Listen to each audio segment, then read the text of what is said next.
नमस्कार विद्यार्थी मित्र, आपण BA द्वितीय वर्ष चतुर्थ सत्रातील हवामानशास्त्र भाग 2 हा भूगोल विषयाच्या अनुषंगाने असणारा आपला पेपर या ठिकाणी अभ्यासतोय आणि या पेपरमध्ये वायू राशी यांचा विचार आपण या ठिकाणी करतोय। मागील तासामध्ये आपण वेगवेगळ्या खंडातील वायू राशींचा विचार या ठिकाणी करत होतो। त्यामध्ये आपण खास करून उत्तर अमेरिका खंडातील वायू राशींचा विचार या ठिकाणी उत्तर अमेरिका खंडामधील ज्या काही वायू राशी आहेत या वायू राशींचा विचार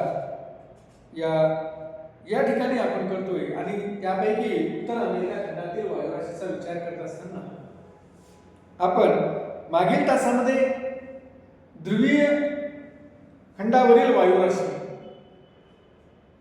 त्यानंतर ध्रुवीय महासागरावरील वायू राशी, अटलांटिक महासागरावरील वायू राशी आणि पॅसिफिक महासागरावरील वायू राशी अशा 4 वायू राशींचा विचार आपण मागील तासामध्ये केला आहे। आणि प्रामुख्याने आपल्याला असं दिसतं की या 4ही वायू राशी या थंड वायू राशी आहे। आजच्या तासामध्ये आपल्याला याच उत्तर अमेरिका खंडातील वायू राशींचा विचार आपल्याला या ठिकाणी करायचा आहे। परंतु आज आपण या खंडावरील उष्ण वायू राशींचा विचार करत आहोत। उष्णकटिबंधीय वायू राशींचा विचार या ठिकाणी या उत्तर अमेरिका खंडावरील या ठिकाणी करतोय आणि त्यामध्ये ज्या काही वायू राशी आहे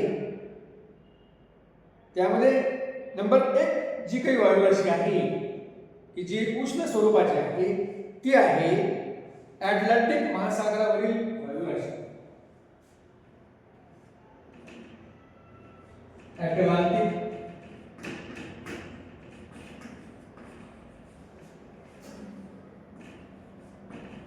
महासागरावरील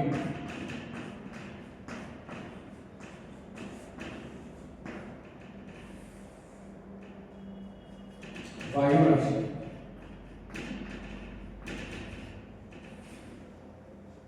अटलांटिक महासागरावरील वायू राशीचा जर आपण विचार केला तर मित्रांनो या वायू राशी वर्षभर उष्ण व आर्द्रयुक्त असून मेक्सिकोचे आखात, कॅरिबियन समुद्र व पश्चिम द्वीपकल्प ही याची उत्पत्ती स्थान आहे। या ज्या काही वायू राशी आहे खास करून अटलांटिक महासागरावरील वायू राशी यामध्ये आणि या उष्ण स्वरूपाच्या वायू राशी आहेत। आपण अगोदरच बघितलं की या उष्ण स्वरूपाच्या असणाऱ्या वायू राशींची निर्मिती ही मेक्सिकोचे आखात, कॅरिबियन समुद्र आणि पश्चिम द्वीपकल्पाचा जो उत्तर अमेरिके खंडाचा भाग आहे या पश्चिम द्वीपकल्पीय उत्तर अमेरिकेच्या भागामध्ये उष्ण व आर्द्रतायुक्त असणाऱ्या या वायू राशीची उत्पत्ती या ठिकाणी होते। हिवाळ्यात खंडाच्या मध्य व पूर्व भागात ध्रुवीय वायू राशी आपण बघतोय की हिवाळ्यामध्ये काय होते, खंडाच्या मध्य व पूर्व भागामध्ये ध्रुवीय वायू राशी व प्रत्यावर्ताचा प्रभाव असतो। आपण बघितलं की चक्रीवादळ पूर्व भागामध्ये प्रामुख्याने अमेरिकेच्या आपल्याला हिवाळ्यामध्ये अधिक प्रमाणात दिसून येतात। म्हणून ध्रुवीय वायू राशी व प्रत्यावर्ताचा प्रभाव असल्याने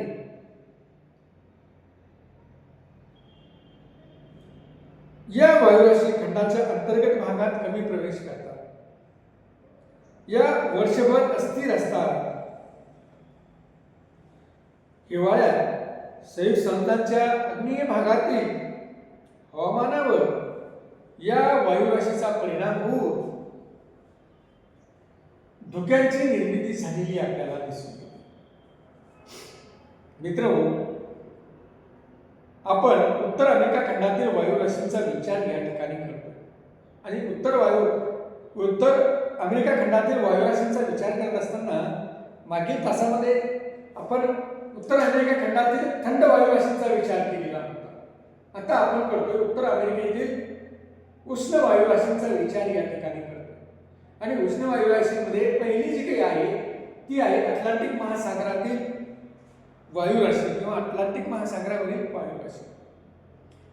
अटलांटिक महासागरावरील ही उष्ण प्रकारची जी काही वायुराशी आहे या वायुराशीची उत्पत्ती ही प्रामुख्याने मेक्सिकोचे आखात, कॅरिबियनचा समुद्र व पश्चिम द्वीपकल्पीय प्रदेश यामध्ये झालेली आपल्याला दिसते. कारण का तर हिवाळ्यामध्ये संयुक्त संस्थांच्या पूर्व भागामध्ये मोठ्या प्रमाणात प्रत्यावर्त निर्माण झालेली आपल्याला दिसून येतात. पूर्व किनारपट्टीच्या भागामध्ये मोठ्या प्रमाणात प्रत्यावर्त किंवा चक्रीवादळे त्या ठिकाणी निर्माण झालेली आपल्याला दिसतात.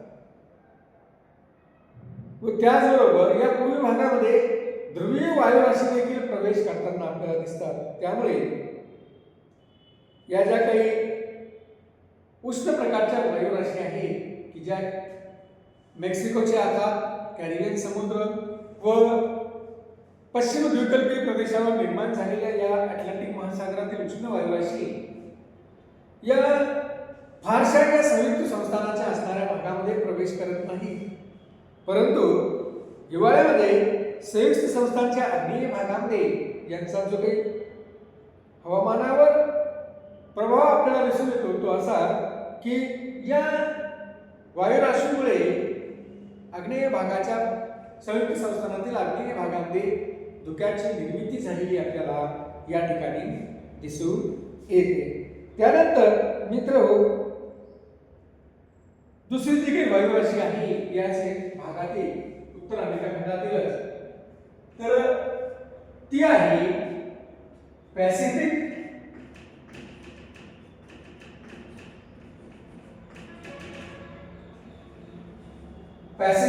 महासागरावरील वायुराशी. महासागरावरील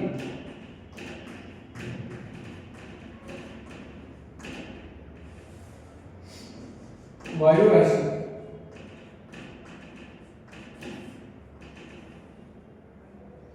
पॅसिफिक महासागरावरील वायुराशी.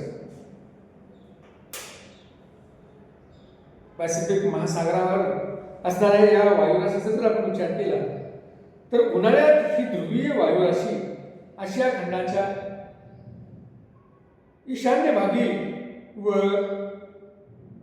उत्तर अमेरिकेच्या वायव्येस असलेल्या बेरिंगच्या समुद्रावर निर्माण होते.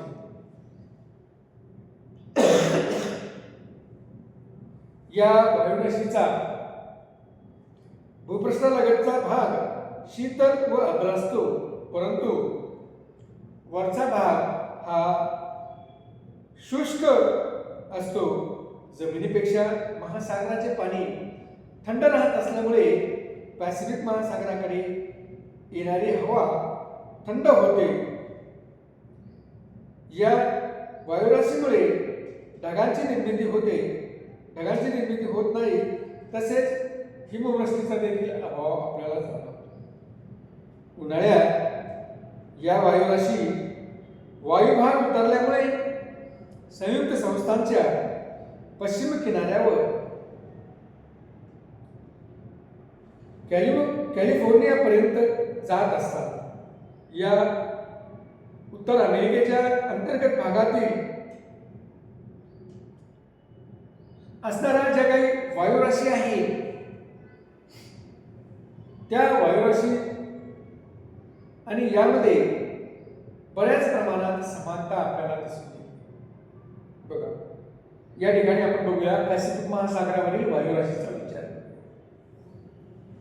पॅसिफिक महासागरावरील वायूंची जी काही निर्मिती आहे ती आशिया खंडाच्या ईशान्य भागामध्ये,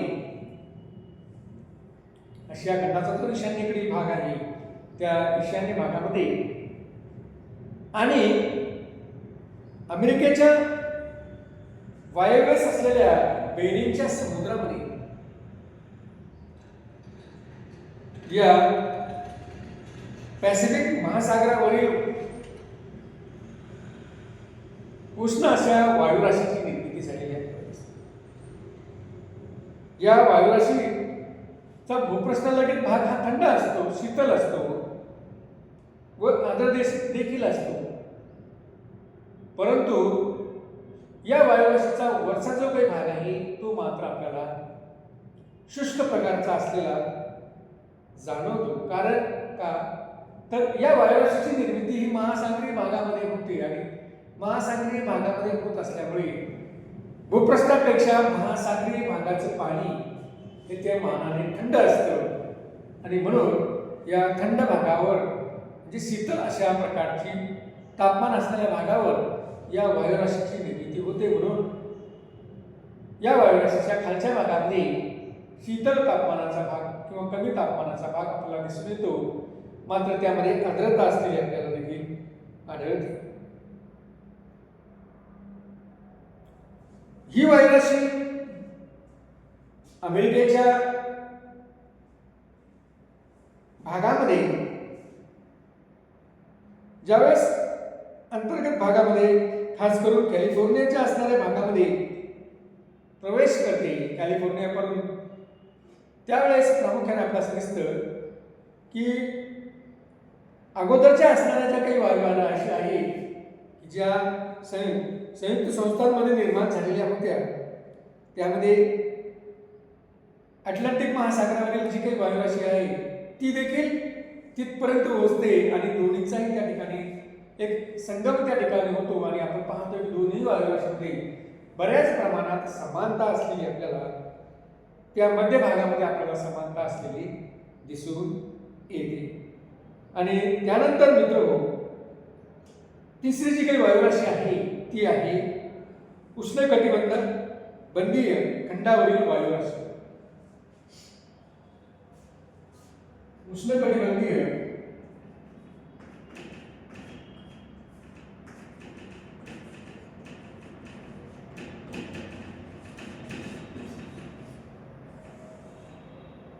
खंडावरील वायुराशी.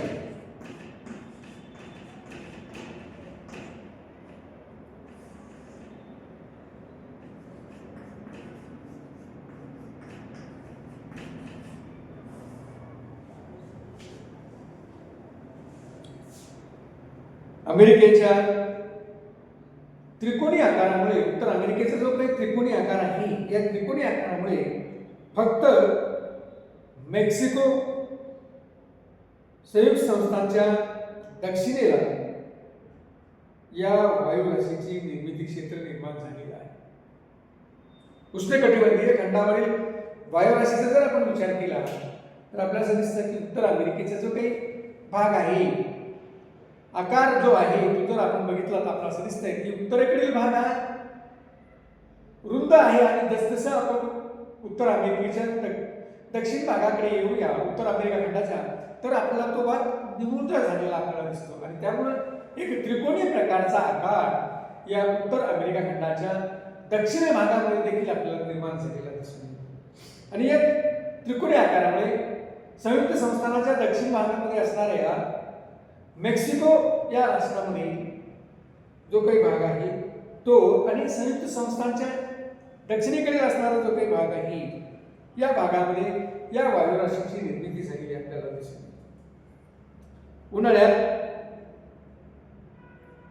उन्हाळ्याच्या भागामध्ये या वायुराशी निर्माण होत असल्यामुळे फारच उष्ण व कोरड्या असतात. मर्यादित क्षेत्रात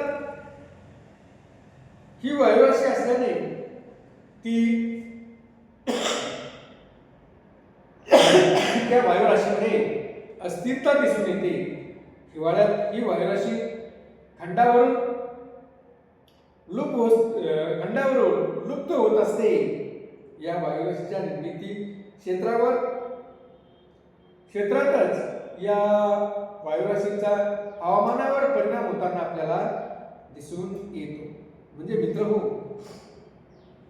उष्णकटिबंधीय खंडावरील वायुराशीचा जर विचार केला तर खास करून उत्तर अमेरिकेच्या संयुक्त संस्थानाच्या दक्षिण भागामध्ये आणि मेक्सिको हा जो काही देश आहे याच्या भागामध्ये म्हणजे अतिशय त्रिकोणी असणाऱ्या या भागामध्ये प्रामुख्याने या वायुराशीचं निर्मिती क्षेत्र आहे. ही वायुराशी खास करून उन्हाळ्यामध्ये निर्माण होते, त्यामुळे ही अतिशय उष्ण व शुष्क किंवा कोरडी असलेली आपल्याला दिसते. आणि या वायुराशीचे क्षेत्र हे अतिशय मर्यादित स्वरूपामध्ये असल्यामुळे या वायुराशीमध्ये अस्थिरता असलेली आपल्याला दिसते. कारण हिवाळ्याच्या कालखंडामध्ये ही वायुराशी या ठिकाणावरून लुप्त झालेली आपल्याला दिसून येते. त्या ठिकाणी दुसऱ्या वायुराशीने त्या ठिकाणी जागा घेतलेली आपल्याला दिसते. म्हणजे ही वायुराशी लुप्त झालेली आपल्याला या ठिकाणी दिसून येते. असं असलं तरी या वायुराशीचा तेथील स्थानिक हवामानावर परिणाम झालेला आपल्याला दिसून येतो. तर मित्रहो, अशा पद्धतीनं आपण आज उत्तर अमेरिकेतील थंड वायुराशी आणि उत्तर अमेरिका खंडावरील उष्ण वायुराशी या ठिकाणी बघितलेल्या आहे. धन्यवाद.